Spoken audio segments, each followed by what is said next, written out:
Hi everyone. Wanted to go over a few links and interesting thoughts. None of this is prophecy or necessarily words that I've received recently, but I just thought that it was interesting how all these things are coming together and merging this fall. I've been reflecting on all the biblical signs and things going on in our world today, and I wanted to put some things out there for you to pray about.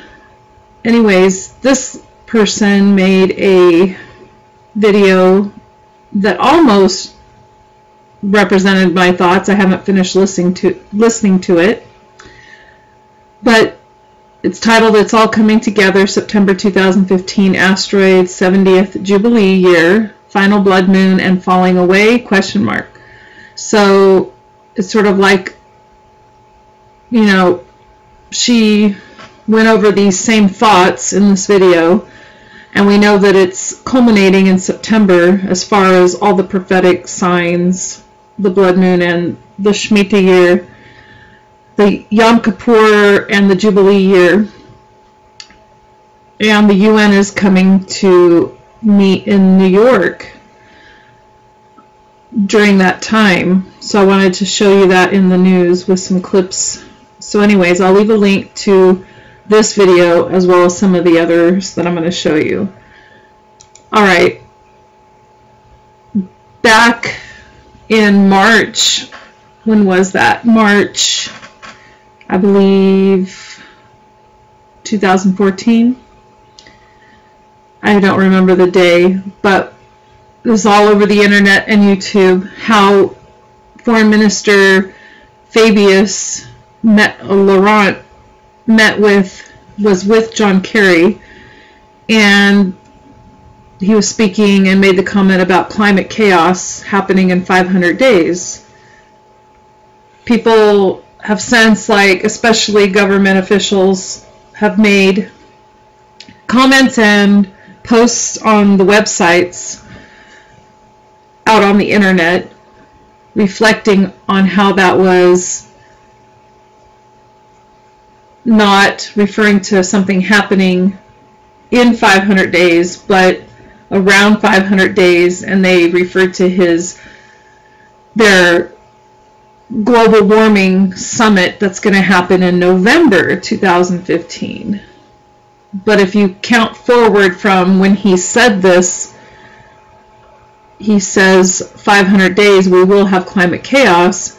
It was March, I think it was March 15, 2014 or March 12, something like that. However, it would culminate on September 24th, 2015 would be the 500-day mark. Why would he name a specific number of days, and instead of saying when we meet in November, you know, for the climate convention, if he didn't mean a specific event or thing taking place? So I'll let you hear just a clip when he says this on here. And we have in the agenda many items, many issues. Iran, because negotiations are resuming today. The question of Syria, and we shall meet next Thursday in London together. Ukraine as well, and the very important issue of climate change, climate chaos, and we have, I said that we had 500 days to avoid climate chaos, and I know that Obama and John Kerry himself are committed on this subject, and I'm sure that for them, with a lot of other friends, we shall be able to reach a success in this very important matter. And it's always a pleasure to meet with John. We are working very closely together, and we speak either French or English. But the most important point, whatever the language is to read. And that's the case. So 500 days to avoid climate chaos. And earlier in this clip, he also makes reference to the climate abyss. Alright, so I had made a video back in December reflecting on that statement, that public announcement, and then showing some scientific evidence and so forth for how we're surrounded by asteroids all the time. And you know, some other people have said that there'll be a large asteroid that impacts us, and you know, some people put times on it, some haven't. The Lord has shown me that we will have meteors and asteroids, but no times or days given to me. So I just reflect on all the scientific data and that political announcement there in this video that I made. I did have a vision. I don't know the exact date, but I made the video here December 31st about Obama being on the TV giving a state of emergency address, and what he said in my vision was, we didn't see it coming. So, and in my spirit I felt that that had to do with some kind of global, you know, catastrophe such as an asteroid or so forth, and just a last minute warning to the people. Alright, then like a week or so later, I had a vision of Pope Francis and Yasser Arafat, and it was just a vision. I just saw his face with Yasser Arafat next to it, you know, they were just side by side, so like a profile pic of each of them. And it's a short video. I just mentioned that I had that. I didn't really know why. There was nothing given to me when I saw that. But as you know, Yasser Arafat, he passed away in 2004, and he was a Palestinian leader. And he fought with Israel for many, many years. So it says he spent the majority of his life dedicated to fighting Israel, though he was also involved in skirmishes between Palestinians and Jordanian and Lebanese forces at different times. So he was together with Israeli Prime Minister and President Arafat was awarded the Nobel Peace Prize for his efforts in signing 1993. And then he received some flack for that. A war with Israel that lasted nearly 5 years, claimed thousands of lives on both sides of the conflict. So anyways, he was an enemy of Israel, and so it was interesting when I had the video, when I saw the vision, of him and Pope Francis next to each other. Perhaps that means that the Pope is actually an enemy of Israel as well, and to watch out for him. So with that said, in Genesis 12, the Lord tells us that he told Abram, "Get out of your country, for your family and your father's and from your father's house, to a land that I will show you. I will make you a great nation. I will bless you and make your name great, and you shall be a blessing. I will bless those who bless you, and I will curse him who curses you. And in you all the families of the earth shall be blessed." So he received the Lord's blessing and the promise that those that bless him will be blessed, and those who curse him will be cursed. And we see in Zechariah 12 that those who come against Israel will suffer the Lord's wrath, the burden of the word of the Lord against Israel. Thus says the Lord, who stretches out the heavens, lays the foundation of the earth, and forms the spirit of man within him. Behold, I will make Jerusalem a cup of drunkenness to all the surrounding peoples when they lay siege against Judah and Jerusalem. And it shall happen in that day that I will make Jerusalem a very heavy stone for all peoples. All who would heave it away will surely be cut in pieces, though all nations of the earth are gathered against it. In that day, says the Lord, I will strike every horse with confusion, and its rider with madness. I will open my eyes on the house of Judah, and will strike every horse of the peoples with blindness. And the governors of Judah shall say in their heart, the inhabitants of Jerusalem are my strength, and the Lord of hosts, their God. In that day I will make the governors of Judah like a fire pan in the woodpile, and like a fiery torch in the sheaves. They shall devour all the surrounding peoples on the right hand and on the left, but Jerusalem shall be inhabited again in her own place, Jerusalem. Alright, so we know that those that come against Israel, the Lord will deal with them. So it's interesting that if we look into how our president has dealt with Israel and Netanyahu and so forth, we see that he has a history of not protecting and actually brushing off the Israelis. So there's a timeline here of what Obama has done to not take a side with Israel or come against them in some manner. All right.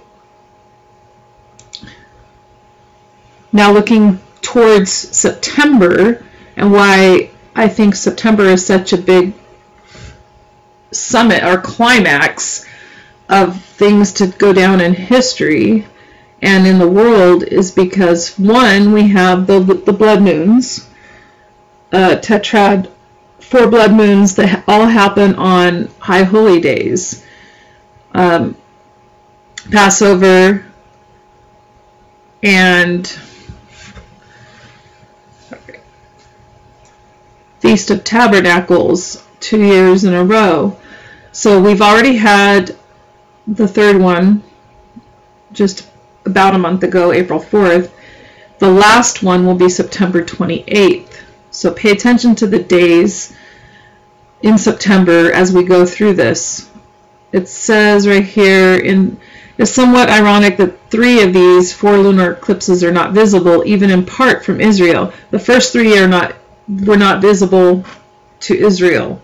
But the last one in September 28, 2015, it'll be seen at all. The only eclipse that can be seen at all from Israel is the tail end of the last part of the last blood moon, which may be observable for a short time before sunrise. And usually these were only seen, 2, 3, 4 in the morning. So they will be able to see this last one, September 28th. Now every time for the last, there's only been 3 or 4 sets of blood moons, 4 in a row like this, and these are all on Jewish holy days in the last 400 or 500 years, and every time they've occurred, there's been significant disruption or deliverance for the Israelis, for the land of Israel. So it's going to be interesting to see what happens September 28th. And then those who are with or against Israel, if they're against Israel, there's usually a judgment. Okay, so this is also a Shemitah year, and I've went into that in a different video before. Every 7th year with the Jewish calendar, it's the Sabbath year, and it's supposed to be a year of rest from their farming the land. And if they obey that, they're blessed, and if not, then they suffer judgment.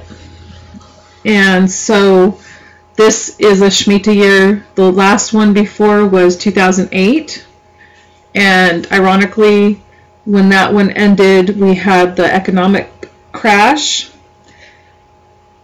And the one before that was 2001, 9/11, and we know what happened then. So we can see that as a whole, our nation isn't supporting Israel. The individual Christians may be, and they're praying for Israel, but as a nation, as a whole, our nation is not a friend of Israel, and they've been pulling away from them. And so the last 2 Shemitah years 2001 and 2008, we saw judgment occurring at the culmination, at the end of that Shemitah year.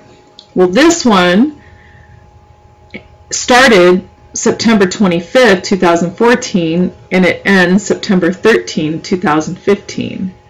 The blood moon will be the 28th, so 15 days after that, 2 weeks after that. It's also so a Shemitah is the 7th year. So after 7 years, it's the 7th year in a set of 7. After you have 7 sets of 7, which is 49, that next year, the 50th year, is a Jubilee year.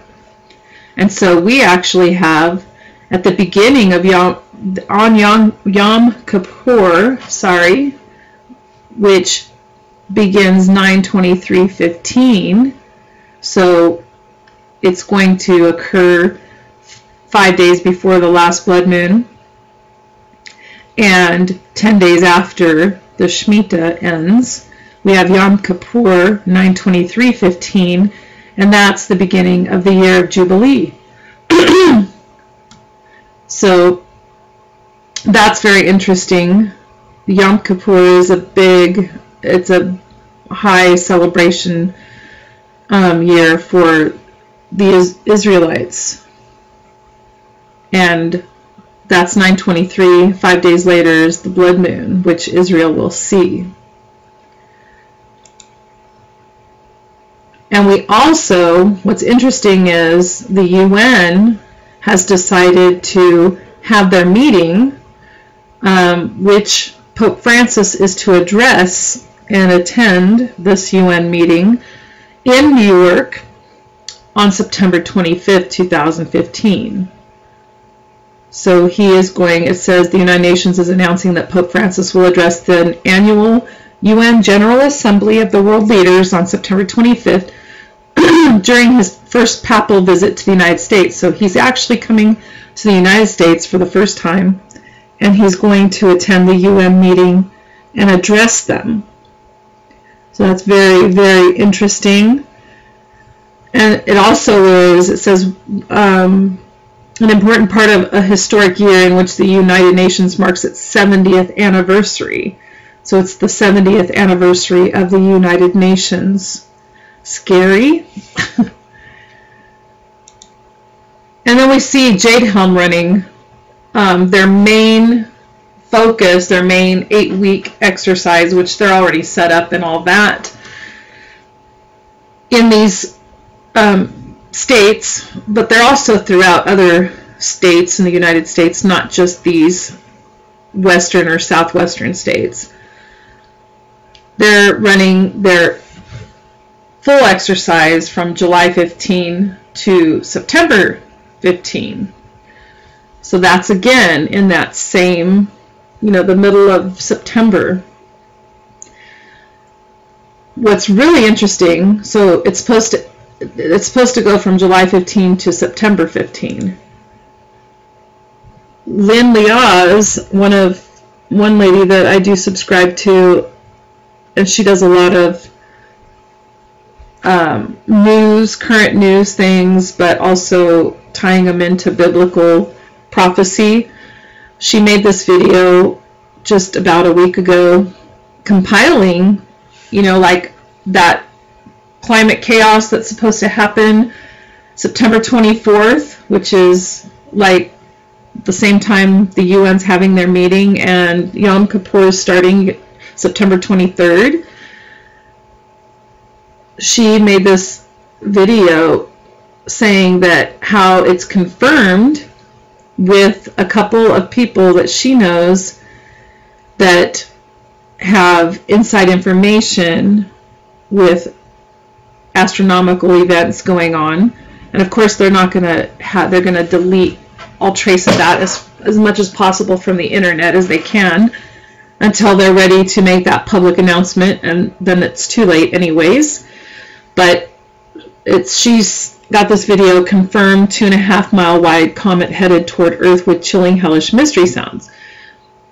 This comet is supposed to be on a collision course with the Earth, but even if it's not, it's coming very close, just like the one comet sighting spring that came and was very, very close to Mars in October, and it actually set off a electronic discharge, which that would cause an EMP for us if it was that close, along with many weather disasters and also asteroids or meteors that are in its tail that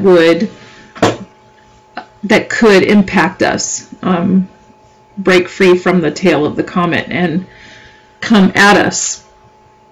What's interesting is this is supposed to happen. It says, this is just one part of our video right here. It says, countries moving equipment, missiles, relocating for a path of least resistance in order to shoot at the comet. We know that with Jade Helm, if you look up Jade Helm, Texas rocket or missile launchers, they actually have, and some people have done videos where they actually have, and you can see pictures of missiles in missile launchers outside in the military yard, positioned up at the sky. Why are they doing that? Unless they're anticipating war and they're going to fire missiles at somebody from Texas, or they're planning to shoot at something. So it says right here, global effort, China moving missiles expected September 15 to September 28th. So very interesting again. We have Jade Helm ending on the September 15th and the last blood moon on September 28th. And so they're anticipating this comet to pass by us between these days. It says unstable orbit. Venezuela and Brazil, 200 miles offshore, tsunami, global if it does not break up and hits, would be extinction level event. Heavy earthquake activity, we've already seen that increasing, especially in the last month, and volcano activity. We've had 2 new islands rising out of Pacific volcanic activity, earthquake up 200% since 2010. A year prior, Yellowstone, guys in spacesuits, the geyser has risen 6 to 8 inches, sign of gravitational pull from an astronomical body. Astronomy, asteroid, comet, meteor watch program called Wormwood in Australia, Vatican. So anyways, very interesting. This is September 15 to 28th, same time that, you know, they said we have 500 days to avoid climate chaos, which would be right at September 24th, September 25th. So very interesting how all these things are lining up, in my opinion.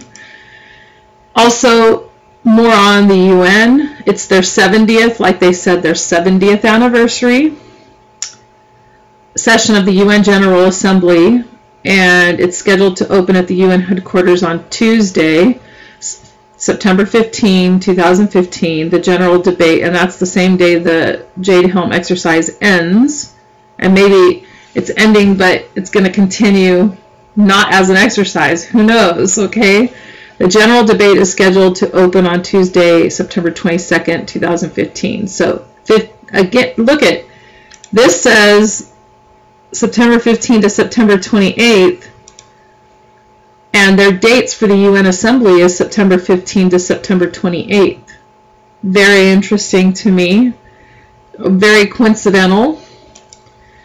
Alright, so if you don't know anything really about the UN and its Agenda 21, basically Agenda 21 is the plans of the UN, the United Nations, which is the New World Order, for the 21st century. Thus, the number 21, Agenda 21. This site, and I'll leave a link to it, has many videos. Their main goal and agenda that they want to pass at the September, their 70th anniversary council, is to pass, and I have a lot of links to that, but I'll just leave you a couple. They want to pass their Sustainable Development 2015 agenda. So it's called Post-2015 Sustainable Development Agenda, which is part of Agenda 21. So I'll leave a link to this page because some of these videos are very interesting. I have only watched a couple, but they're very interesting. And a lot of these people are in the they're government workers, or they know government officials, and so some of these people speak out against what they're planning. All right. So the General Assembly, United Nations here, this was December 2014. So I believe they're going to also have an assembly in July during the same time as Jade Helm. I believe it's July 15, the day that the exercise ends. And I couldn't find my link for that, but they had one in December. They have another meeting in July, and then they have their 70th session in September. So this is their integrated and coordinated implementation of and follow-up to the outcomes of the major United Nations conference and summits in the economic, social, and related fields. Follow-up to the outcome of the Millennium Summit, the Road to Dignity by 2030, Ending Poverty, Transforming All Lives, and Protecting the Planet. So it sounds all good. This is their synthesis report, this full document. I'll leave a link to it, of the Secretary General, the head of the UN, on the post-2015 Sustainable Development Agenda. So the present report is submitted pursuant to General Assembly Resolution 68-6, in which member states requested the Secretary General to synthesize the full range of inputs available on the post-2015 development agenda and to present a synthesis report before the end of 2014 as an input to the intergovernmental negotiations. So this is just their plans. It's very interesting. I made notes specifically looking at certain points of their plans. I don't know if I can find them offhand. Hold on just a sec. Okay, so I found it. So if you scroll through these, they have all these items numbered, as you can see. And if you go to 31, some of them talk about keeping track of people, okay, as one of their goals. But in 31 here, the last sentence I wrote, and we know that today our world is host to the first truly globalized, interconnected, and highly mobilized civil society, ready and able to serve as a participant, joint steward, and powerful engine of change and transformation. Sounds all nice, right? No. Yeah, they're ready. They're implementing change, that's for sure. And it says we have already begun to steer our course towards transformation. So they've already acknowledged that they've begun this. Then if you go to 48, I went through and read this a few days ago, but I just took notes so that my video wouldn't be too long. If you go to 48, it talks about global common good and how they just want human rights and intergenerational justice. So they want, the poor and the third world nations not to be suffering, and they want everybody basically to be the same. Everyone, equal rights for everybody. In 59, so they lose you in all the wording here. 59, General of the UN. So it talks about the General of the UN. In 60, it says, in the coming months, the member states of the United Nations will negotiate the final parameters of the post-2015, so after 2015, Sustainable Development Agenda. That agenda should include a compelling and principled narrative, building on the outcomes of the major global conferences, including the Millennium Summit, the outcome of the 2005 World Summit, the 2010. Okay, the agenda should also call for a full consistency with current political commitments and existing obligations under international law. All right, and then it says, here it is, it says they're having in Addis Ababa in July 2015, They're having a conference, like I had mentioned. I think that's in Yemen. And at the 21st session of the Conference of the Parties to the United Nations Framework Convention on Climate Change in Paris in December 2015. So in Paris, in France, they're going to be meeting again in December. All right. I thought it was interesting. Here's some of their goals. You know, end poverty, end hunger. Okay. Equal equality. All right. I thought it was interesting when you go to 66. There's 6 things. 666. Goal 66. There's 6 essential elements for delivering the Sustainable Development Goals. So they have their, you know, their main goals here. And then in 78, I wanted to show you because this is a big push and we see it on TV all the time now. Access to fair justice systems, accountable institutions of democratic governance, measures to combat corruption and curb illicit financial flows, and safeguards to protect personal security are integral to sustainable development. An enabling environment under the rule of law must be secured for the free, active, and meaningful engagement of civil society and of advocates, reflecting the voices of women, minorities, lesbian, gay, bisexual, and transgender groups, indigenous peoples, youth, adolescents, and older persons, press freedom and access to information. So they want equal equality and fairness for all of these people. So they are, the gay, lesbian, and transsexual agenda is one of theirs that they push. And if you go to the last one, 158, they talk about, and 161, time for globalization. So I'll leave a link to that. Also, I believe what Agenda 21 reflects, they say it's for the 21st century, but the Illuminati, the ones that are head leaders of the United Nations, there's 21 goals of the Illuminati. So again, we see the number 21, and I'll leave a link to this instead of reading it all, but here's FEMA in here, okay? And we know that FEMA and the UN, we see UN tanks and such with Jade Helm, is part of, they want to nationalize, and it's in the news lately that they want to nationalize the police force. All right, but they also want to control education, religious freedom, the people, and depopulation of large cities. They want to, they can't have control if there's too many people. So they need, these are the goals of the Illuminati. The leader, current leader of this, the head person of the UN is the Secretary General. And currently it's Ban Ki-moon of South Korea. He took office in 2007, and his first term expired on 2011. So almost 5 years. It's like January 2007 to December 2011. So it was almost to January 1, 2012. So it's a 5-year term. He was re-elected on June 21st, 2011. And I think it says over here, term length 5 years. Let me move this over a little bit.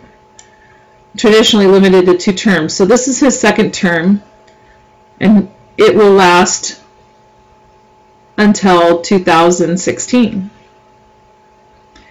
Just in time for someone else to take over. I have a video also that I did when the Lord put the UN logo on my mind in January. And he also gave me a vision and word about war coming. But back to this. Here's the UN logo and then the current leader.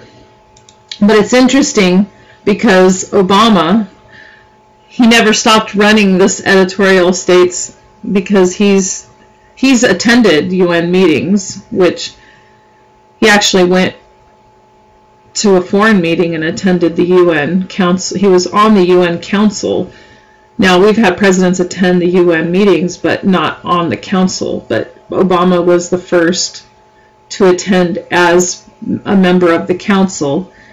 And this link on investors.com talks about how he's going to try to, it says, now the UN, acting similarly, can make him president of the world. Secretary General Ban Ki-moon's term expires in early 2017, and Obama is in office until January 20th, 2017.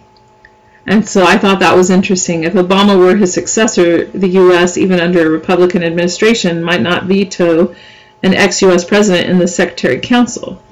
So perhaps he's trying to run, or he will make a ploy to run as the UN Secretary General, which is interesting because I had a different video, let me see how far back, about what would happen by January 2017 that the Lord had showed me.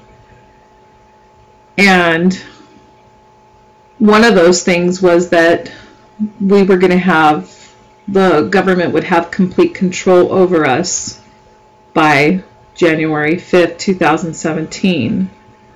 And the title of the video, it was way back when. I'm trying to find it. I'll leave a link for it perhaps. But it was down at the bottom. Right here, things coming to pass by January 2017 to being fulfilled in now, Daniel 7:25. But one of the things the Lord showed me was there's going to be changes in the earth, in weather, and changes in laws, and that there would be increased persecution against the Christians, and that by January 2017, the government would have complete control over us. So all very interesting. Everything is pointing to 2015 as a time for, when the UN is convening. Jade Helm is, the exercise is ending. The blood moon, the last one, is September 28th. Yom Kippur is September 23rd. The possible comet or asteroid coming near Earth is September 24th or 25th. And that climate chaos referred to by the French Prime Minister would take place September 24th or 25th. So all these things, and the end of the Shemitah year and the beginning of the Jubilee year, everything merges in September. And so if nothing has changed by October, I'll be surprised. I'll be highly surprised. But I think that there's going to be some interesting things that happen, and that we need to be watching and praying and having ears and eyes to see the things that are occurring around us, and be ready, waiting and watching for the Lord for his return. Please pray for all these things and pray for the Lord's will. God bless.